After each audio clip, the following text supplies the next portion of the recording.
Hey Trujillo family, you will learn so much from this video with producer and climate change activist Stephanie Dawson. Hi Stephanie. Hi, Fansion. How are you? I'm good. Welcome to the Trujillo YouTube channel. I have just wanted to have this conversation with you since we first met, which was at the Hollywood Climate Summit 2 years ago. But I want to take you Okay. back because you're a filmmaker. So that makes you special in this space because I think so much of the activism around climate change has been from outside of the entertainment industry. So I'd like you to go back and talk about your filmmaking journey. Stephanie studied climate science in undergrad, but her first exposure to being intentionally sustainable on a production was when she was hired to work on a Target commercial.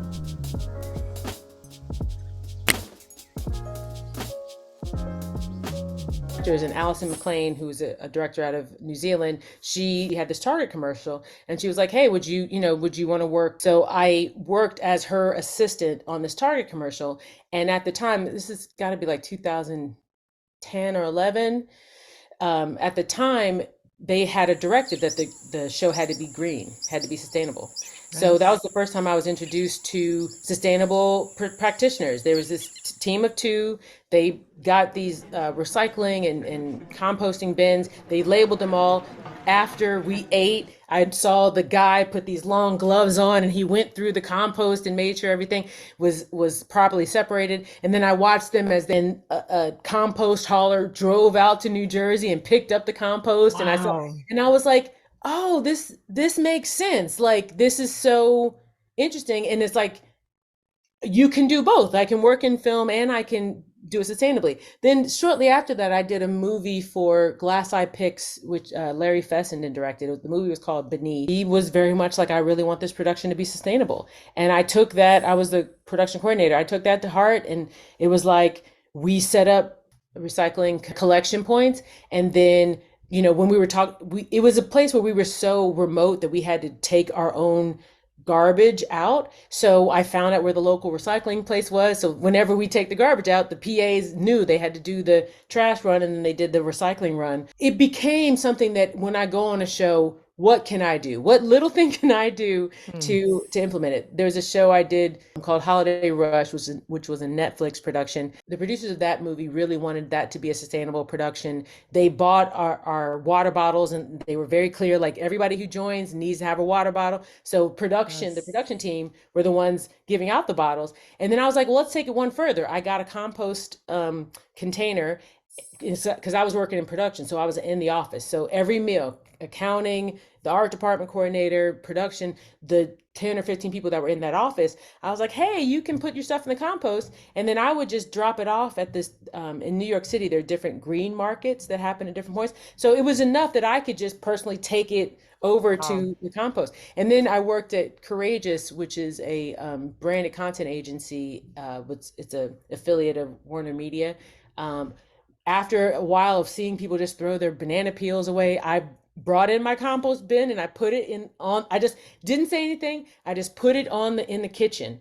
And it was within walking distance of Union Square, which has a farmer's market 3 times a week. So I would just 3 times a week, it would be a way for me to get out of the building. It would be a way for me to contribute in this small way. And after a while, it became, who put out the compost bin? Like, there was whispers, like, and then because when I take it away, I left a sign, compost will be back. And because we had one of those coffee grinders that would, I'm just like, there's so much we could be composted. Use that. Yes. And they just take that cake of coffee grinds and just throw Dump it it in the trash. I put on the composting bin, I put a little sign: banana peels, apple cores, coffee grind, like, just trying to encourage people, like, these are the kinds of things you can put there. And slowly over time, more and more people, like, at first, not a lot of people were putting things in there, and then eventually it became where it was so full, like, I'd have to empty it more often. So the journey, I feel like, was gradual and organic. And now I work at Channel 13 WNET, the PBS affiliate in New York City, And I'm still new, so I was like, I don't know how they do things, but I did a shoot. So this year on that production, a few weeks before, I emailed the CEO. I was like, so what's our plan for sustainability? I don't know, but if you're interested in it, maybe we can find, the people who are interested in it. So I was like, well, I'm doing this show in a few weeks. Can we try it on this show? And he said yes, and the executive producer said yes. Bringing your own water bottle has become pretty well standard. So I think people understand single-use plastic is something that a lot of people are trying to end. So they bring their own water bottles, or the production will provide a water bottle. Sometimes they also provide like a hot cup because they also want to get rid of coffee cups. And in New York City, they've outlawed styrofoam as in food containers. We have a composting law similar to the law in California. Right. So restaurants and any organization that makes over, like, I forget what the wording is, but if you can fill a dumpster of food waste, you need to compost and you need to donate uneaten meals and compost the food waste. So that is what is legal. I've seen more and more people more aware of, avoiding paper. I've seen a kind of mix in onboarding paperwork. So I think we're to the point where people are reading sides off their phones. So we don't have too many people who need to have a physical side, the script pages printed out and delivered on set anymore. But full scripts, I mean, I've had so many times where the writer makes a change on one line, but and a lot of the department heads want the full script printed out. But I have, in terms of onboarding paperwork and schedules and things like that, I'm seeing a lot more digital distribution of those things. But in terms of energy, I see there's a bit of a pendulum. There's, not a lot of people are very aware of, even basic things like turning off the computer when you're done, or turning off the lights when you leave. I was really moved by, I met this woman, Julie Christeus, who runs Tandem Pictures. It's a production company in New York City. They do branded content, and then they also do feature films. And she and her team produced this movie, Black Bear, a few years ago with Aubrey Plaza, Christopher Abbott were the leads. And Julie Christeus started Tandem Pictures because she wanted to support more content by and about women. And as she got into the space, she realized, oh, we need diversity in front of and behind the camera. We need to be sustainable. We need to have different economic groups. So she has pledged that every production she does is going to have a high level of diversity. They also, that particular show was done on in a cabin in the middle of the woods in northern New York. And they found, it really is a unicorn. They found a solar powered cabin. So they did their scouting with hybrids and EVs. They shot in a a solar powered space. And then at night, it was basically like a 3-stage. It was solar, then diesel, then battery. And so they lost power twice each day. And they said they had to work with the grip and electric department to work with when those changes happen, but they were able to, have a lower footprint. She said her costumes and art department, everything was bought locally, bought secondhand, and was able to be, so I was really inspired. I was like, this is what this is. Number one, I love Dorothy Fortenberry's quote. I'm going to paraphrase that. If you're writing a story that's present day and you're not including climate change, you're essentially writing science fiction, because climate change is real and it's affecting us all. And if you're going to continue to portray shows as if the climate is not in a crisis right now, you're essentially ignoring the reality that we're sharing. And the best way for us to face this reality is to be able to have shared stories about how we are each individually facing it, but also to recognize that those stories need to be relevant for that character. The example that we used in this last thing was, for people who like Ted Lasso, there was the show where the young Nigerian player, the airline that is the sponsor of your football club is destroying Nigeria and making it into this really terrible place to live and polluting.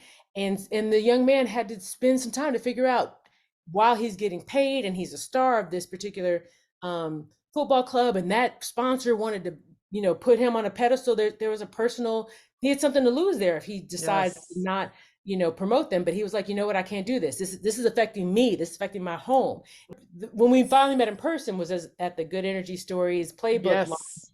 earlier this year. And I love how in the playbook they say you can have climate placement. So just, like you're saying, the reusable cup or the bottle that's just there, it could be in the background. Nobody ever Mm-hmm. mentions, but Mm-hmm.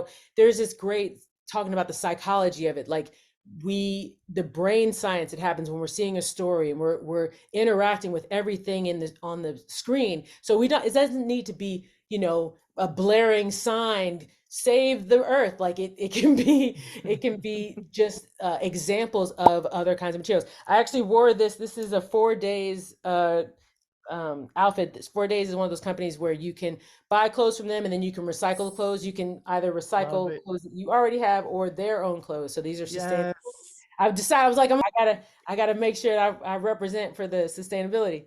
Love it. But so climate placement, climate mentions, you talked about, like if literally you're finishing dinner, there's so many lavish dinner scenes in movies. And I know we like to see Thanksgiving be very lavish, but a modest family, we don't have all those fixings. Like, what, I got the turkey, I got three sides. We don't have to have the whole table filled with food.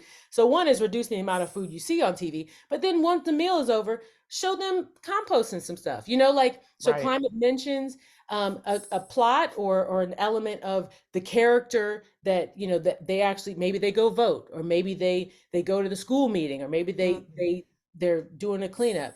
And then the other one was the world. Can something within the world or some element of the world of your story have an element of climate change? We kind of silo environment like it's not related to environmental justice or race or ableism or like the UN has 17 sustainable development goals that they put together, and they're realizing that these things are all interconnected. If we educate women and girls, we have better healthcare, we have better education, we have better relationship to each other and our environment. If we make sure that people are not left behind either because of their income level or their race, we all prosper. So it's very important for us as practitioners and for anyone kind of in the space to be able to see, no, these are related. I went to Egypt earlier this year, and it's first time to the continent. And the guide, the Egyptologist that we had, he's amazing. The ancient Egyptians took what they could from nature around them. They reflected, they revered nature around them. And I think that's the key with most indigenous populations, is like the stewards of the land, also of each other. If a child was cared for, they were cared for by everyone, not necessarily individuals. And I think when I'm learning about all these origins of climate change, patriarchy, consumerist, all this stuff, kind of started with a more like Judeo-Christian ethic of man's dominion over the earth, and that we Yes. instead of working with nature, we need to control nature. We need Right. instead of building our homes in existing structures, we need to tear down things around us and build something anti nature. And let me tell you, Mother Nature is telling us you can build whatever you want. There's a reason why indigenous peoples live where they lived, because they know the Mother Nature said this is what's going to happen at this time of day, so this time of year. So if they like, oh, you know what, people thousands of years ago knew this, but you needed to have everything. You needed to have this consumerist, everybody needs to have, or I need to have as much as possible mindset. And that's what got us here. So we need Trujillo family, isn't she amazing? Just like I said. So this was part 1 of Stephanie's video. She's a producer, she's a climate activist, and in this one she shared tips with us on everyday things we can do in life and on productions to be more sustainable and to take care of Mother Earth. In part 2, our next video, which will be dropping in about a week, she shares more of the systemic approaches that we can take to really make sure that our productions are sustainable and friendly to the earth. Stephanie's full bio is in the description box below, and you can also find out how to follow her, and if she's not too busy already, maybe how to hire her as well. Be sure to click the like button and subscribe to the Trujillo YouTube channel so that you don't miss her next episode. You can also follow and interact with us on Instagram at Trujillo Media.